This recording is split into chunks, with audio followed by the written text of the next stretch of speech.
시간 성령이 임재하실 때 일어나는 일들, 성령이 임재하실 때 일어나는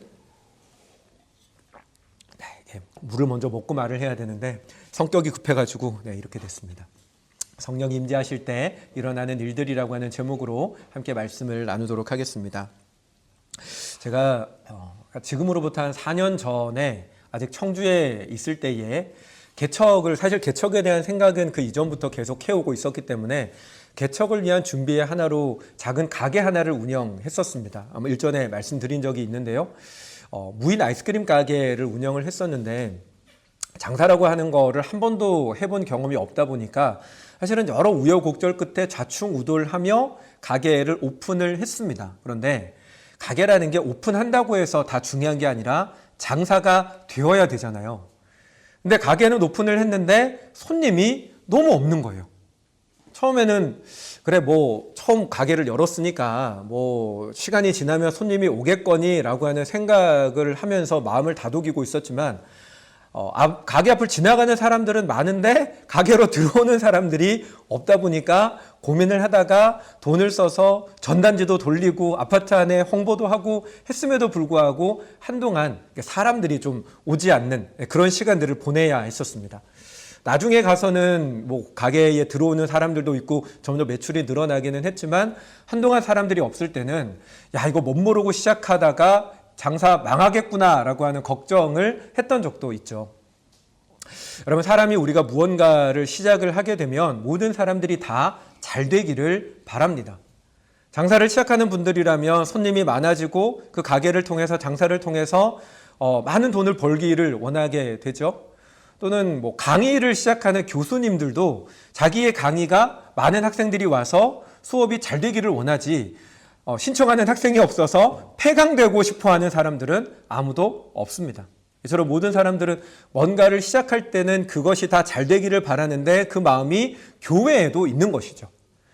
교회에서는 교회가 잘 된다라고 하는 것을 부흥이라고 하는 단어를 사용해서 표현을 합니다. 그래서 교회가 부흥하기를 원합니다 라고 하는 마음의 소망을 모든 교회들이 다 가지고 있죠. 그런데 여러분이 부흥이라고 하는 게 뭘까요? 부흥이라고 하는 말을 우리가 일반적으로 교회에서 많이 사용을 하고 있는데 사실은 부흥이라고 하는 단어가 성경에는 거의 등장하지 않습니다.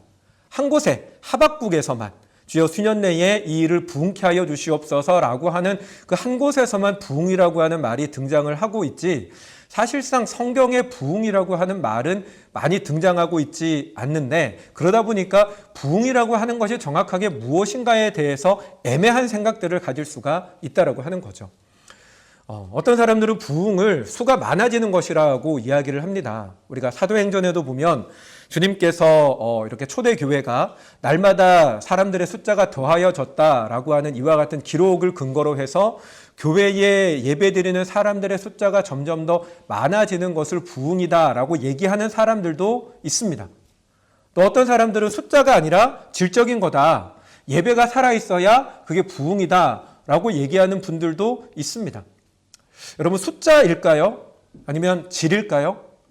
어느 것이 더 맞을까요?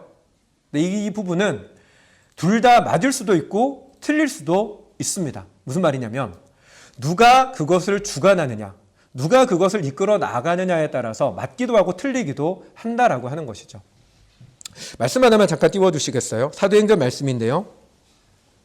사도행전 2장 47절 말씀인데 같이 한번 읽어볼까요? 함께 읽습니다. 하나님을 찬미하며 또 온 백성에게 칭송을 받으니 주께서 구원받는 사람을 날마다 더하게 하시니라. 아멘.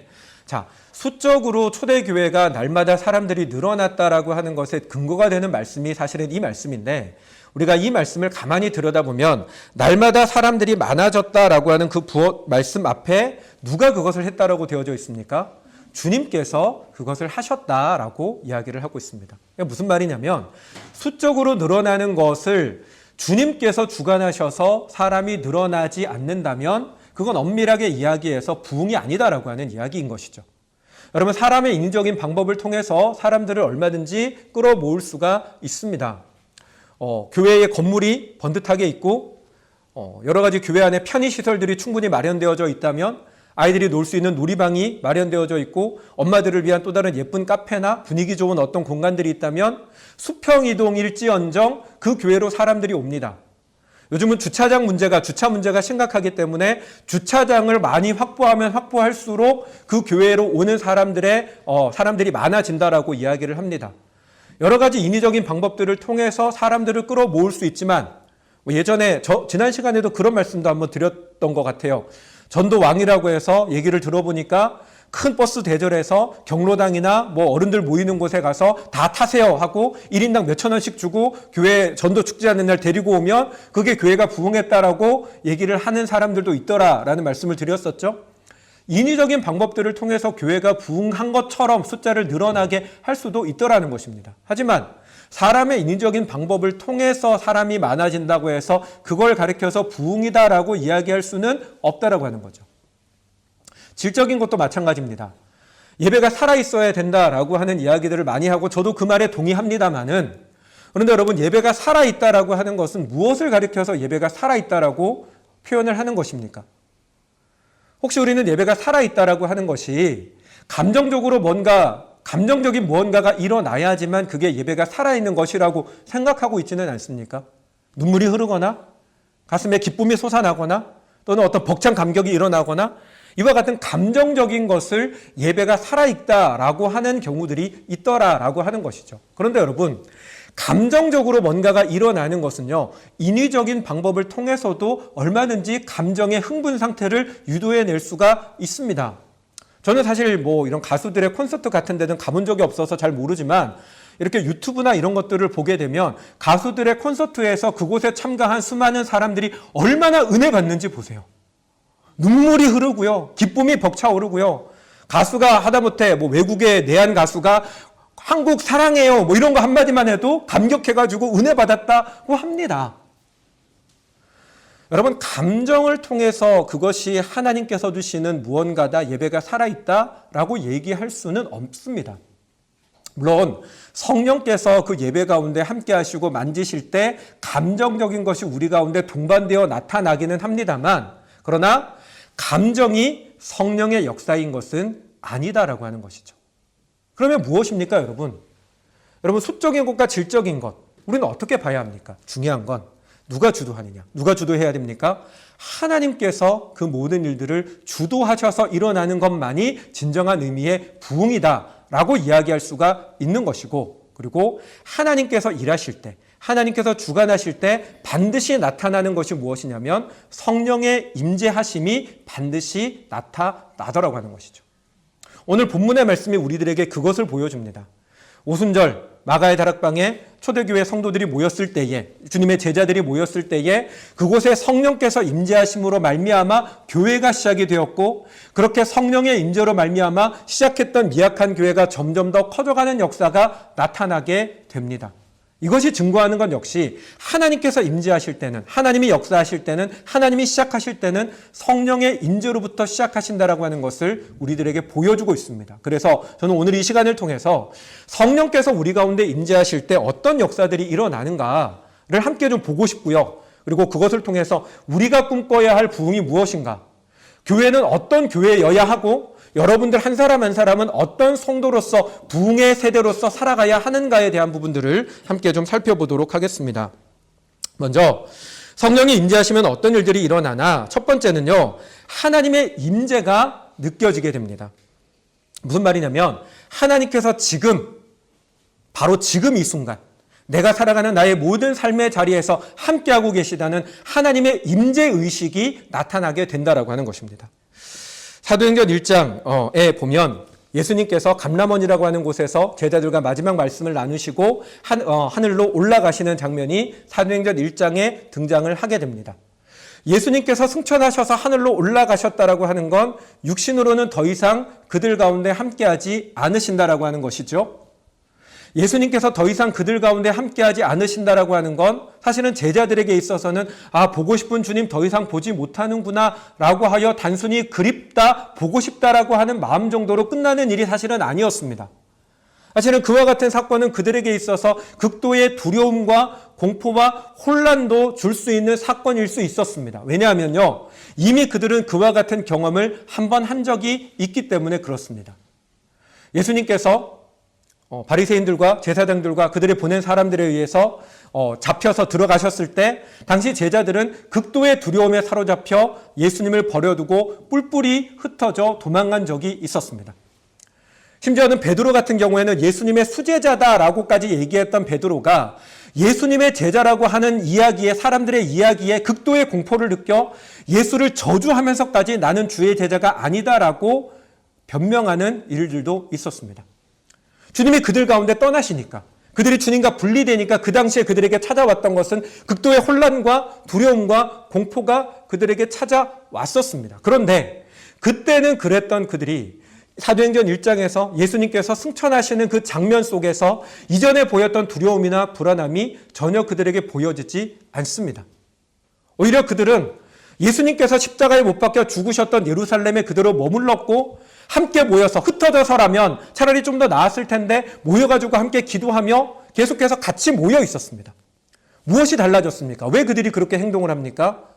그들은 예수님께서 내가 떠나지만 성령을 너희에게 보내줄 것이다 라고 하는 그 약속의 말씀을 믿었고요. 그 믿음을 가지고 기도했을 때 실제로 오순절에 성령께서 그들 가운데 임재하시는 역사를 경험하게 됩니다. 그리고 그로 말미암아 그들은 확신하게 됩니다. 무엇이요? 주님이 보이지 않지만, 육신으로는 그들 가운데 떠나갔지만, 그러나 주님께서 여전히 그들 가운데 함께하고 계시다라는 사실을 분명히 확인하게 되었다라고 하는 것이죠. 여러분, 성령이 우리 가운데 임재하시면, 성령이 우리 가운데 충만하시면 나타나는 것이 무엇이냐면 눈에 보이지 않지만 하나님이 계시다라고 하는 것을 우리가 깨닫게 됩니다. 하나님은 영이시기 때문에 물질적인 우리의 눈으로, 우리의 감각으로는 하나님을 느낄 수 없지만 성령이 우리 가운데 임재하시면 그 하나님이 분명히 살아계시고 그 하나님이 지금 우리 가운데 나와 함께 나의 살아가는 일상 가운데 동행하고 계시다라고 하는 것이 분명히 믿어질 뿐 아니라 느껴진다는 것입니다. 인간의 오감으로 느끼는 게 아니라 영적 감각을 통해서 하나님이 내 삶 가운데 지금 동행하고 있구나. 내가 지금 힘들고 아프지만 내가 살아가는 삶의 자리가 나를 너무 힘들게 하고 내 환경과 상황을 보면 그 속에서 절망하고 좌절하고 어떤 공포와 두려움을 주체할 수 없는 게 당연한데 내 속에 성령이 임재하면 그 모든 것들을 뛰어넘어 하나님이 함께하고 계시다는 그 확실한 임재의식이 그 모든 것을 뛰어넘게 만드는 역사가 나타나게 된다는 것입니다. 여러분, 사실상 오늘날 한국 교회 가운데 가장 사라져가고 있는 것이 하나님의 임재의식이라고 저는 생각을 합니다. 교회는 화려합니다. 교회에 들어가면 종교적인 분위기를 느끼게 만들고 내가 예배드릴 수 있는 가장 최선의 어떤 환경들을 조성되어진 그와 같은 예배 공간에서 예배에 정해진 예식을 따라서 화려한 찬양대의 찬양을 들으며 멋들어진 찬양팀의 찬양을 들으며 종교적인 행위들을 합니다. 그런데 그렇게 종교적인 행위와 예식을 따라 하지만 내 마음 가운데 하나님이 그곳에 계시다라고 하는 것을 느끼지 못하고 그냥 종교 예식만 따라 하다가 끝나고 돌아오는 경우가 많이 있습니다. 예배를 드릴 때는 그 속에서 뭔가 벅참이 있습니다. 찬양을 부를 때 감격이 있는 것 같고 눈물이 있는 것 같고 예배를 드릴 때는 그 순간에 나의 문제가 해결될 것 같고 하나님 나와 함께 하시는 것 같고 내 기도가 응답된 것 같습니다. 그런데 예배의 현장을 떠나서 내 마음 가운데 찾아왔던 흥분이 식어지고 나면 그 마음에 찾아오는 공허함을 주체하지 못하는 때가 얼마나 많습니까? 말씀을 들을 때 그 말씀이 맞는 것 같고 그 예배를 드릴 때에는 나는 이 말씀을 붙들고 살아낼 수 있다라고 고백하지만 실제로 살아가는 삶의 자리에서 찾아오는 여러 가지 일들 가운데 믿지 않는 사람들과 똑같이 고민하고 걱정하고 믿음 없는 것 같은 모습으로 살아가는 것이 얼마나 많습니까? 그게 실제로 우리 가운데 일어나고 있는 일들이지 않습니까? 그게 왜 그렇습니까? 하나님의 임재의식이, 하나님이 나와 함께하고 계시다는 그 하나님의 임재의식이 우리 가운데 없기 때문에 그렇습니다. 부흥이 무엇입니까? 여러분, 성령의 임재가 무엇입니까? 내가 성령의 임재 가운데 있다는 것을 어떻게 확인하십니까? 내가 성령으로 충만하다라고 하는 것, 우리가 성령 충만을 구하잖아요. 성령의 충만을 구하는데 성령의 충만함이 무엇이라고 생각하십니까? 저도 80년대 교회 생활을 했었고 90년대 교회 생활을 했기 때문에 일반적으로 생각하는 성령의 충만함에 대한 인식이 있어요. 여러분들도 그 시절에 교회를 다니셨다면 그 당시에 성령의 충만함이라고 하면 기도를 너무 크게 해가지고 목이 잔뜩 할렐루야 하나님의 은혜가 이런 거 들어보셨잖아요. 그런 것들을 성령 충만이라고 생각했던 때도 있습니다. 여러분 근데 그게 성령의 충만이 아니라 하나님이 여러분 가운데 함께하고 계신 것이 느껴지는 것, 예배의 자리에서 하나님의 임재가 느껴지고 내가 살아가는 삶의 일상의 자리에서 그곳에 나와 함께 하시는 하나님의 나에게 생생하게 느껴지는 것, 그게 성령 충만입니다. 그걸 우리는 갈망해야 합니다. 사랑하는 여러분, 이 성령의 충만함을 갈망하는 저와 여러분들이 되시기 바랍니다. 다음으로 성령의 임재 속에 나타나는 것은 기쁨이 나타납니다. 기쁨이라고 표현했지만 담대함일 수도 있고 평안함일 수도 있습니다. 말로는 뭐라고 설명할 수 없는 그 기쁨, 어떤 담대함, 평안함이 우리 가운데 나타나게 된다라고 하는 것입니다. 사도행전 5장 말씀인데요. 사도행전 5장에 보면 사도들이 복음을 전한다라는 이유로 말미암아 매를 맞는 장면이 등장을 하게 됩니다. 그런데 성경은 그들이 억울하게 매를 맞으면서도 오히려 기뻐했다라고 표현하는데요. 같이 한번 읽어볼까요? 말씀 띄워주세요. 함께 읽습니다. 그들이 옳게 여겨 사도들을 불러들여 채찍질하며 예수의 이름으로 말하는 것을 금하고 놓으니 사도들은 그 이름을 위하여 능력받는 일에 합당한 자로 여기심을 기뻐하면서 공회 앞을 떠나니라. 아멘. 여러분, 이 당시에 사도들이 사람들에게 그 매를 맞았다라고 하는 거는요, 우리가 학교 다닐 때 선생님한테 이렇게 손바닥 몇 대, 엉덩이 몇 대 맞는 그런 정도가 아닙니다.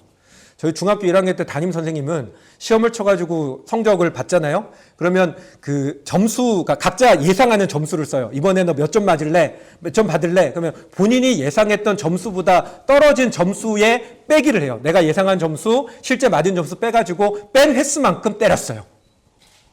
교탁에 무릎 꿇고 이렇게 앉아가지고 바닥 양말 벗겨서 발바닥을 생고무 막대기로 때리는데, 근데 그거를 한 1년 가까이 경험하니까요, 선생님이 존경스러워지더라고요.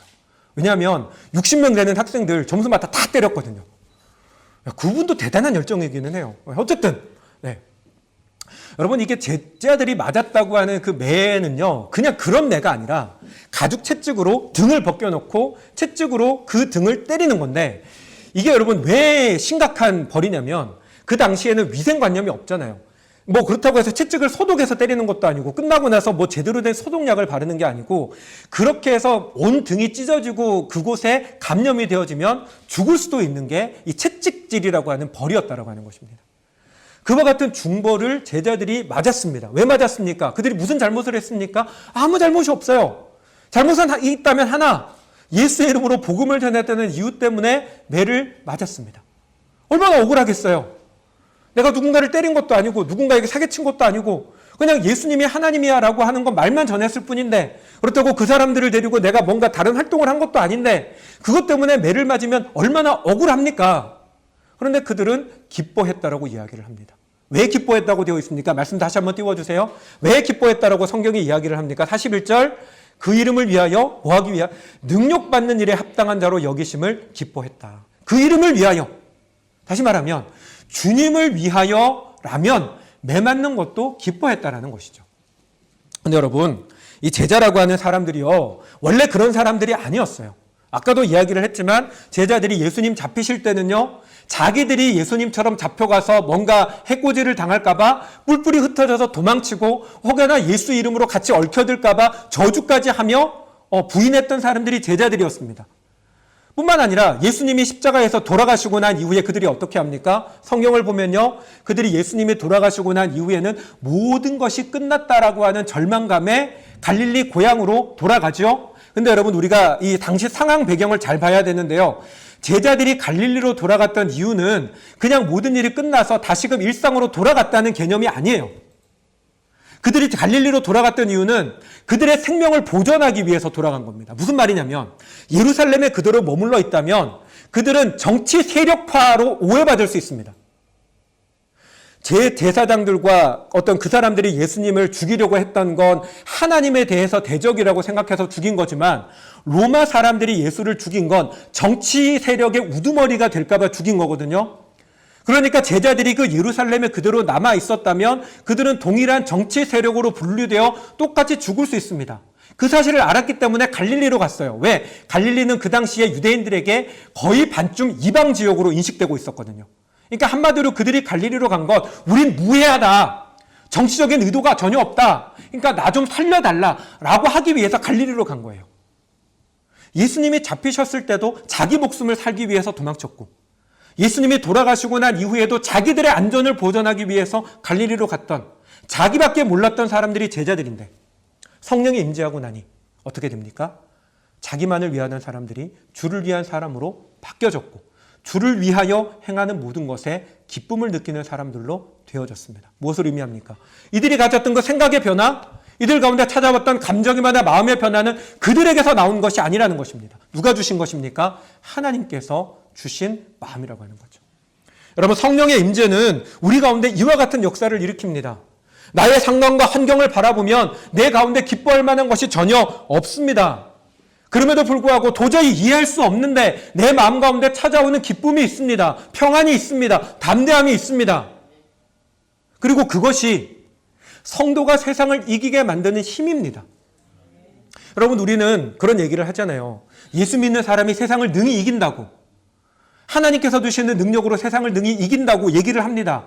근데 하나님께서 주시는 능력이 어떤 능력입니까? 갑자기 돈이 많이 생깁니까? 갑자기 막 몸에 근육이 생기고 슈퍼맨이 돼가지고 나 괴롭히는 사람 딱 때려 눕히는 힘입니까? 그게 아니에요, 여러분. 하나님께서 주시는 힘은 이와 같은 것입니다. 무슨 말이냐면, 감정이라고 하는 게, 여러분, 우리가 어떤 상황이 벌어졌을 때 그 상황을 맞닥뜨리면 사람은 두려움을 느낍니다. 혼란함을 느낍니다. 그리고 그와 같은 두려움과 혼란함의 감정에 사로잡히면 내게 주어진 상황을 제대로 분석하지 못해요. 상황은 사실은 문제가 되겠죠. 근데 요만한 상황인데 감정과 두려움에 사로잡히면 그 상황이 이만하게 보이게 된다는 것입니다. 그런데 하나님께서 주시는 기쁨이나 하나님께서 주시는 평안과 담대함이 우리 마음 가운데 찾아오면 내게 주어진 상황을 있는 그대로 보게 됩니다. 그리고 그 상황 가운데, 왜 우리 그런 얘기 하잖아요. 장기 둘 때 장기를 두는 사람은 길이 어딘지 못 찾아도 옆에서 훈수 두는 사람은, 옆에서 보는 사람은 길이 보인다고. 그런 것처럼 내 마음 가운데 주님 주시는 기쁨과 평안과 담대함이 임하게 되면 내가 혼란할 때, 두려울 때, 불안할 때 보지 못했던 길, 미처 보지 못했던 길을 보게 된다는 것입니다. 무엇보다 내가 그런 하나님께서 주시는 그 마음 가운데 붙들려 있으면 하나님께서 주시는 지혜를 들을 수가 있어요. 여러분, 이게 사람이 감정적으로 막 두려움과 혼란함에 사로잡혀 있으면 옆에서 좋은 말을 해도 들리지 않아요. 그런 얘기 하잖아요. 막 나중에 이제 그 시기가 지나고 나서, 야, 내가 그때 너한테 이렇게 하라고 얘기했잖아. 언제 나한테 그런 얘기 했냐고. 그런 얘기 하는 이유가 사람이 그 감정의 어두움에 사로잡히면 그렇게 된다는 것입니다. 그런데 하나님께서 우리에게 주시는 성령의 임재는 내 마음 가운데 그와 같은 두려움과 불안함이 아니라 평안과 담대함과 기쁨을 주고, 그 담대함과 기쁨이 우리 가운데 있을 때 상황을 정확하게 인식하고 그 상황을 헤쳐나갈 길을 찾게 할 뿐만 아니라 하나님께서 주시는 지혜를 발견할 수가 있게 됩니다. 그리고 하나 더, 무엇이 있냐면 그 속에서 일하시는 하나님을 보게 합니다. 환경과 상황에 눈이 멀면 하나님 살아계시고 일하시지만 보이지 않아요. 저도 그렇더라고요. 제가 예전에 그런 말씀 드렸잖아요. 청주에서 부산으로 이사 와야 될 때 집 문제로 말미암아서 얼마나 두려워했는지, 그 당시에 운전하고 내려오면서 아내한테 얼마나 짜증을 냈는지. 근데 여러분, 하나님께서 마음에 평안을 주시니까 길이 보여요. 그 상황밖에 안 보이던 게 하나님의 일하심이 보이게 되고 하나님의 일하심을 보게 되면 믿음이 생겨요. 하나님이 일하실 것이라는 확신이 생겨요. 그래서 버티는 거예요. 기다리는 거예요. 그리고 하나님 반드시 일하시는 거예요. 그게 여러분 성령의 역사입니다. 성령의 충만함은 그 하나님의 임재가, 하나님의 주시는 평안과 기쁨이 우리 가운데 가득한 것, 그로 말미암아 세상을 이기게 하는 것이 하나님께서 주시는 기쁨인 것이죠. 여러분, 그 기쁨이 있으십니까? 여러분, 그 기쁨을 소망하십니까? 우리가 기도할 때 무엇을 소망합니까? 성령의 충만을 구할 때 무엇을 갈망합니까? 이 기쁨이, 이 담대함이, 이 평안이 우리 가운데 있기를 구하는 저와 여러분 되시기 바랍니다.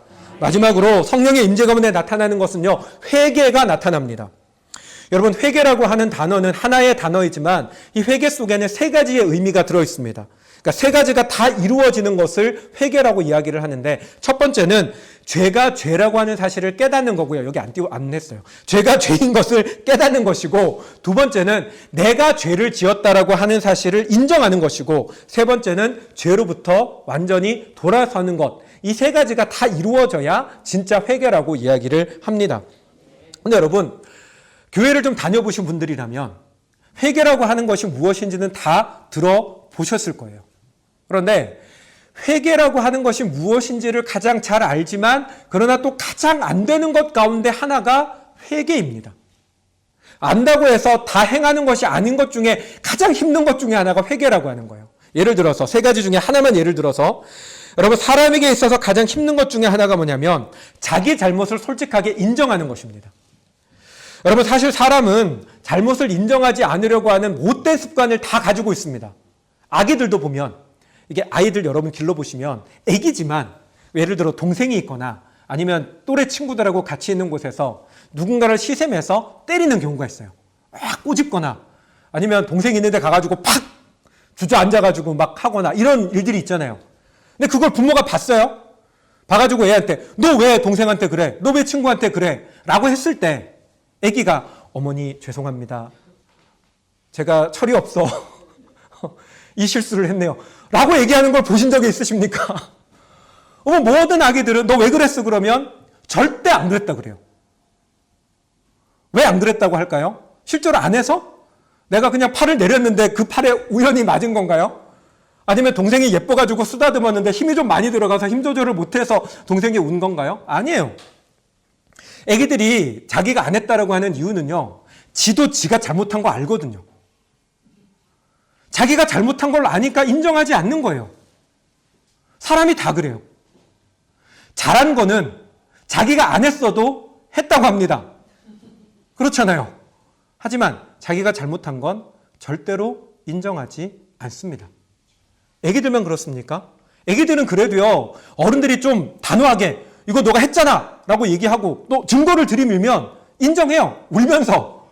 근데 어른은요, 아무리 얘기를 해도 절대로 인정하지 않습니다. 심지어는 증거를 코앞에 들이밀면 뭐라고 얘기합니까?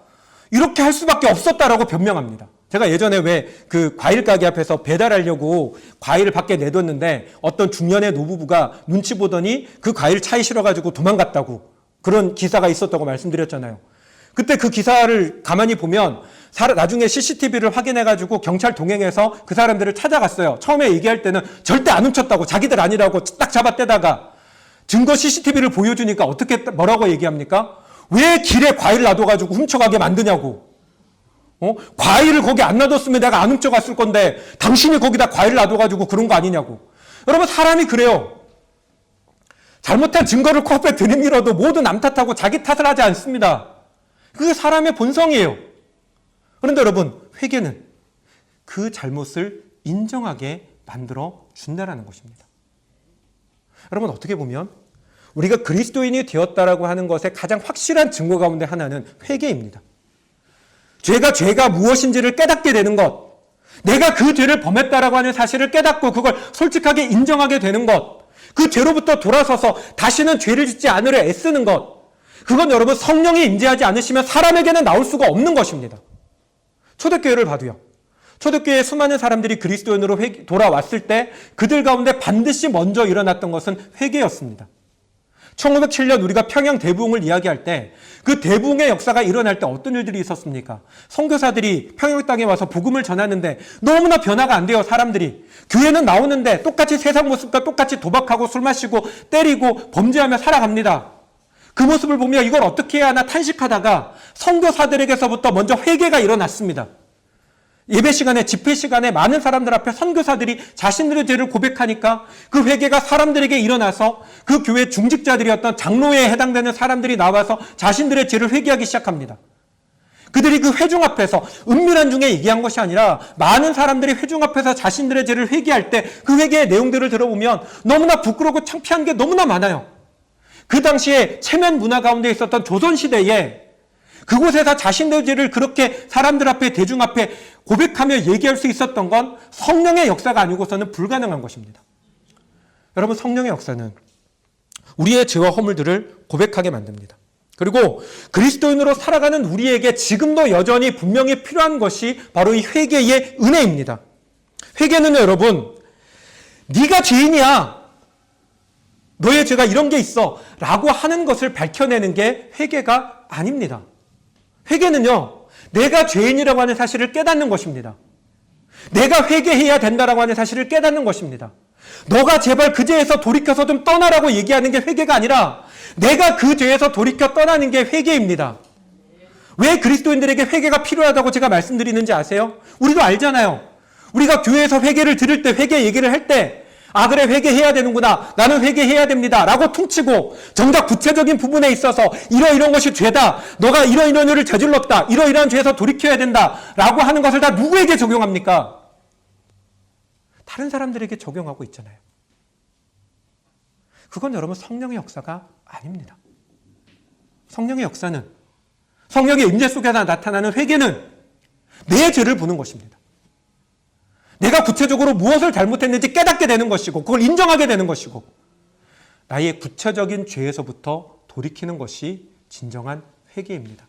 사랑하는 여러분, 우리에게 이것이 이루어져야 합니다. 여러분, 우리는 그것을 늘 하나님 앞에 고백하며 살아가는 삶을 살아야 합니다. 그게 성령의 충만입니다. 방언을 말하고 예언을 말하고 환상을 보고 필요하죠. 중요하죠. 근데 그것이 진정한 성령의 충만이 아니라 회개가 우리 가운데 진정 일어나는 것. 앞서 말씀드린 것처럼 하나님이 내 삶 가운데 실제로 동행하고 계심을 늘 느끼는 것. 하나님께서 주시는 기쁨, 평안, 담대함을 내 삶 속에 누리며 살아가는 것. 그게 성령의 충만함입니다. 말씀을 마치겠습니다. 사랑하는 여러분, 우리는 성령으로 충만합니까? 여러분, 우리는 정말로 성령으로 충만합니까? 여러분, 우리는 성령의 충만을 구하고 있습니까? 여러분, 성령의 충만을 구합시다. 하나님이 나와 함께 하심을 항상 느끼게 해달라고. 세상의 모든 두려움과 어려움들을 능히 극복할 하나님의 주시는 평안과 기쁨과 감사와 담대함이 우리 마음 가운데 가득하도록, 남의 죄를 바라보고 그 죄를 지적하는 것이 아니라 내 죄를 깨닫고 내가 돌이키고 내가 회개하도록 그 은혜를 달라고 기도하는 그런 우리 모두가 될 수 있기를 주님의 이름으로 축원합니다. 아멘. 함께 찬양하며 나가도록 하겠습니다.